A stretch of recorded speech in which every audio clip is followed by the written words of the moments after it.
Iran की जौहरी तनसीबात को ख़त्म करने के लिए अमेरिका का फैसला कुन प्लान सामने आ गया।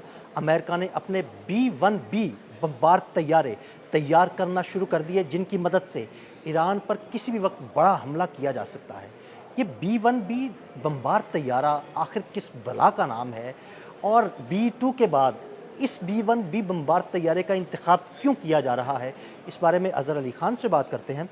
अज़हर भाई, अमेरिका ने जब पिछले साल ईरान की जौहरी तनसीबात पर हमला किया तो B-2 बमबार तैयारे इस्तेमाल किए गए, लेकिन इस दफ़ा B-1B बमबार तैयारे का नाम सामने आ रहा है। ये किस बला का नाम है और क्या इसकी मदद से वाकई ईरान की जौहरी तनसीबात को तबाह किया जा सकता है? असल में ये इसराइली इंटेलिजेंस की रिपोर्ट थी कि ईरान ने अपने जौहरी असासे जो हैं वो मुंतकिल कर दिए हैं और मुंतकिल कर दिए हैं पिक्सेक्स माउंटेन के अंदर। जी बिल्कुल। और एक ऐसे पहाड़ हैं जो बहुत ही गहराई में हैं, बहुत ही मजबूत हैं, रॉक सॉलिड ये पहाड़ हैं और इसके अंदर कहीं नीचे जाके बहुत डीप इनसाइड कोई 500-600 फुट की गहराई में जाकर वहाँ पे एक न्यूक्लियर फैसिलिटी है और वो जहाँ न्यूक्लियर फैसिलिटी क्या है? भूल भुलैयों का पूरा एक जाल है। बिल्कुल पूरा एक जाल है और एक एटमी शहर उन्होंने बसाया हुआ है वहाँ पर और वहाँ पर हाईली इनरिच्ड यूरेनियम के रखे जाने की इत्तलात हैं। तो इसके बाद जो है वो अमेरिका बहुत ज़्यादा एक्टिव हो गया है और अमेरिका ये कहना शुरू हो गया है कि हम वहाँ पर हमला करेंगे। डोनाल्ड ट्रंप बजाते खुद ये बात कर रहे थे। जब उन्होंने इन सब चीज़ों को प्लान करना शुरू किया है तो यहाँ पे इन्होंने मिलिट्री मूवमेंट बढ़ाना शुरू कर दी है और जो अपने अहम तरीन असासे हैं जो इस तरह की बड़ी कार्रवाइयों में इस्तेमाल हो सकते हैं उनको लाना शुरू कर दिया है मशरिक़ वस्ता की तरफ, यूरोप से उठाकर यहाँ ला रहे हैं। अब ये B-1B जो एक बमबार तैयारा है ये बहुत बड़े साइज़ का तैयारा है।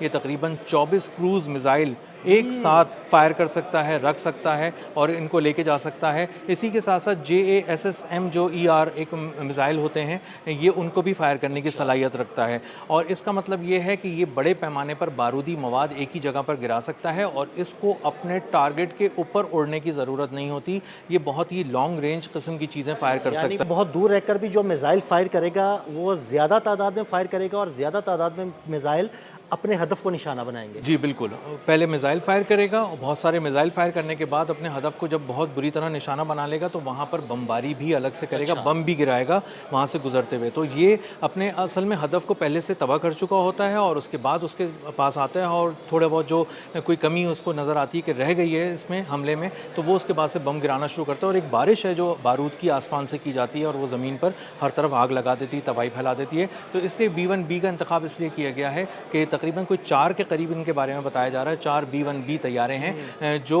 बरतानिया में या तो पहुंच गए हैं या वहां से रवाना किए जा रहे हैं और ये फ्लाइट रडार से इनकी मूवमेंट की जो है ना वो खबरें सामने आ रही हैं कि ये पहुंचने वाले हैं या मूव करने जी वाले और हैं। ये जब पहुंचेंगे तो वहाँ से फिर निकल के ये जाएंगे मिडल ईस्ट की तरफ। तो इसका मतलब ये है कि ईरान के लिए ही मिलिट्री बिल्डअप किया जा रहा है और अगर किसी तरह का और भी इनको कोई ख़तरा होता है आबनाए हुर्मुज़ के पास या कहीं और भी तो किसी और मुहिम के भी लिए भी अगर ये समझते हैं कि इसके लिए इसको इस्तेमाल किया जाना चाहिए तो वहाँ भी अमेरिका इनको इस्तेमाल करेगा और इसका कॉम्बिनेशन F-35 के साथ भी बनता है और B-2 बमबार तैयारों के ज़रिए भी बनता है। B-2 बमबार तैयारों के ज़रिए GBU-57 जो एक जो बड़ा बम है। जी बंकर बस्टर बम है जी, तो उसको गिराने के बाद किसी जगह पे वो तह दर तह चला जाता है, 200 फीट गहराई में जाने के बाद अपने आप को तबाह करता है। तो वहाँ पे अगर ये B-1B भी पहुँच जाए और वो भी अगर इस तरह से हमले कर रहा हो तो इसका मतलब ये है कि गहराई में तबाह करने के साथ साथ उसके तमाम एंट्रेंसेस जो हैं जो दाखिली रास्ते हैं उनको भी वहाँ पर बहुत शदीद बमबारी के ज़रिए तबाही फैलाकर उनको बंद कर दिया जाए ताकि उसका पूरी एक रसद कट जाए। तो बुनियादी तौर पर जो मोटी मोटी बात समझ में आ रही है वो ये समझ में आ रही है कि अगर एक पहाड़ के नीचे एक न्यूक्लियर फैसिलिटी है तो वहाँ जाने का कोई रास्ता भी होगा और वहाँ से निकलने का भी रास्ता होगा। और कुछ मैंने उसकी तस्वीरें देखी हैं जो अंदाज़ा होता है जो डायग्राम्स बनी हुई हैं कि वेंटिलेशन का भी निज़ाम है, सारी चीज़ें हैं। तो उन जगहों को पे अगर बहुत शदीद बमबारी की जाए और उनको तबाह कर दिया जाए तो वहाँ पर बहुत ज़्यादा मलबा गिर जाएगा और उनको साफ़ करने में काफ़ी दिन लग सकते हैं और अगर मुसलसल बमबारी की जाए तो उनको साफ़ करने में मुश्किलात पेश आ सकती हैं। तो इसीलिए इन्होंने B-1B जो तैयारे हैं इनका इंतखाब किया है कि वहाँ पर शदीद बमबारी की जाए और B-2 तैयारों के ज़रिए बंकर बस्टर बम गिराए जाएँ। अच्छा अदर भाई, जब B-1B बमबार तैयारे जो हैं उनके इस्तेमाल किए जाने की खबरें सामने आ रही हैं तो ईरान की क्या तैयारी हो सकती है? क्या ईरान इस तैयारे से और इसकी बमबारी से निमट सकता है?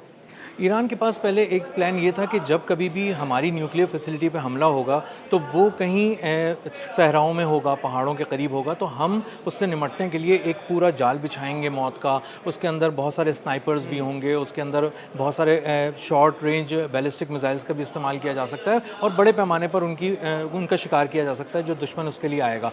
लेकिन अब उन्होंने कहा कि हो सकता है कि वहाँ पे हालात कुछ बहुत बदल रहे हों, बहुत ही बड़ा हमला हो जाए, बहुत शदीद हमला हो जाए, और इसराइल से जाहिर है किसी अच्छाई की उम्मीद नहीं है, वो वहाँ से हमला कर सकता है, तो बड़े पैमाने पे हमला हो सकता है। इसलिए उन्होंने इसको सबसे पहला जो उन्होंने सबसे अहम और सबसे पहला काम ये किया कि उन्होंने अपने तमाम असासे उठाकर पिक्सेस माउंटेन के नीचे रख दिए। और पिक्सेस माउंटेन के बारे में तो कहा जा रहा है कि बड़ा ही पुरस्कार किस्म का पहाड़ है। जी बिल्कुल ऐसे ही है। ये वो किला है जो नाकाबिल तस्खीर तस्वुर किया जाता है। अगर अमेरिका यहाँ पर आकर अपनी ताकत से दुगनी शिद्दत से भी हमले करे तो वो न्यूक्लियर फैसिलिटी तक नहीं पहुँच सकता, उससे पहले पहाड़ों के को रेज़ा रेज़ा कर सकता है, बहुत बड़े पैमाने पर तबाही फैला सकता है। और इसीलिए ईरान की सबसे अहम शील्ड यही है कि उसने अपनी एक महफूज तरीन जगह पर अपने असासे मुंतकिल कर दिए हैं, और जाहिर है वहाँ पर एक ऐसा निज़ाम है जो उसको लॉक कर देगा अगर किसी भी सूरत में ये लोग अंदर जाने की कोशिश करते हैं। और हम समझते हैं कि चलें थोड़ी हॉलीवुड की मूवी को भी हम डिस्कस कर लेते हैं कि वो उतर जाएंगे और वो जाने की कोशिश करेंगे और उसको तबाह करने की कोशिश करेंगे। तो ऊपर से जब आप फ़िज़ाई तौर पे इस पर हमले करेंगे तो आप इसको सिर्फ कुछ हिस्से को, उसके एंट्रेंसेस को, उसके दाखिली रास्तों को तबाह कर सकते हैं। इससे आगे जाने के लिए आपको ज़ाहिर ज़मीन पर उतरना पड़ेगा, और अभी तक अमेरिका को कोई प्लान ऐसा सामने नहीं आ रहा, क्योंकि ज़ाहिर वो सोचता तो रहता है, ट्रम्प बातें भी करता रहता है कि हम ईरान में अपने फौजी उतार देंगे, अपने मरीन्स उतार देंगे, लेकिन अभी तक उसकी हिम्मत नहीं हुई। एक दफ़ा हिम्मत की थी जब उन्होंने अपने 2 C-130 तैयारे खुद ही तबाह कर दिए थे कि भाई हमारे राज ना उनके हाथ लग जाए। बिल्कुल ऐसा ही है। $800 मिलियन का तकरीबन उसमें नुकसान हुआ था, और उसमें अमेरिकी फ़ौजियों की हलाकत की भी बहुत ज़्यादा इत्तलात आई थी। तो उसके बाद डोनाल्ड ट्रंप 4-5 दफ़ा ब्रीफिंग ले चुके हैं, लेकिन वो कभी भी ये हिम्मत नहीं कर पाते कि एक दफ़ा साइन करके एक दफ़ा ऑर्डर दे दें कि तुम जाओ ग्राउंड इन्वेजन शुरू करो। और किसी तरह के भी एनालिस्ट को अगर आप सुने जो कि अमेरिकी फ़ौज से रिटायर हो चुका है और अब XCI एनालिस्ट को सुने, किसी को भी सुने, तो वो सब ये बता रहे हैं कि कम से कम 10,000 फ़ौजियों की आप हलाकत की तैयारी बिल्कुल ज़हन तैयार कर लें कि वो मरेंगे, उतरने का प्लान बनाते हैं जी। और उसमें भी आपके पास ये श्योरिटी नहीं है कि किसी भी तरह आप कामयाब हो जाएंगे। इसका मतलब ये है कि आप 10,000 के मरने के बाद कुछ और लोग भेजने की कोशिश करेंगे। ये किसी फिल्म का मंजर तो है नहीं जिसमें कोई टॉम क्रूज जो है वो किसी भी जगह पर उतरे, एटमी राज चोरी करे और उसके बाद अपने जहाज़ में सवार हो या हेलीकॉप्टर में सवार हो और वापस आ जाए। जी। और इसीलिए जो है ईरान ने सबसे ज़्यादा अपनी चीज़ को महफूज करने के लिए उन पहाड़ों के नीचे उसको रख दिया है, और उन वहाँ पे ज़ाहिर गैर मामूली किस्म के इक़दाम हैं। अभी ईरान इसको डिस्क्लोज़ उस तरह से नहीं कर रहा जैसे पहले कर रहा था कि उसकी तैयारियाँ क्या हैं, लेकिन उसको अमेरिका को ये बात पता है, अमेरिकी फ़ौज को ये बात पता है कि हम कुछ लेने जाएंगे या कुछ तबाह करने जाएंगे तो ज़ाहिर है उसकी ये कीमत ऐसी है जो हम अदा नहीं कर सकते, बहुत महंगी कीमत है उसकी। और ईरान की तैयारियाँ पहले भी हमने देखा है गैर मामूली होती हैं, और अगर वो किसी जजीरे को तबाह करने की बात करें या किसी सहरा में किसी फैसिलिटी को तबाह करने की बात करें तो करके देख चुका अमेरिका, आके देख चुका। और उस सबसे पहले उसका जो सामना हुआ था पिछली बार भी वो फराजा से हुआ था जो उनकी पुलिस है, और उन्होंने सबसे पहले इनको इनकाउंटर करके मारना शुरू किया था। तो इसका मतलब उन्होंने अपने कंधों पर छोटे छोटे मिसाइल लॉन्चर रखे होते हैं जी, और उससे मिसाइल फायर करते हैं जी, और उससे करके उन्होंने C-130 को उन्होंने हिट करना शुरू किया था। तो इससे अंदाज़ा ये होता है कि उनकी पुलिस का अज़्म भी बहुत ही बुलंद है। और ईरानी पासदारान इनकलाब के जो कमांडोज़ हैं उनसे निपटने के लिए तो नेवी सील्स को एक अलग ही किस्म का एक पैशन चाहिए होगा, क्योंकि वो नहीं कर पा रहे हैं चीज़ें ना।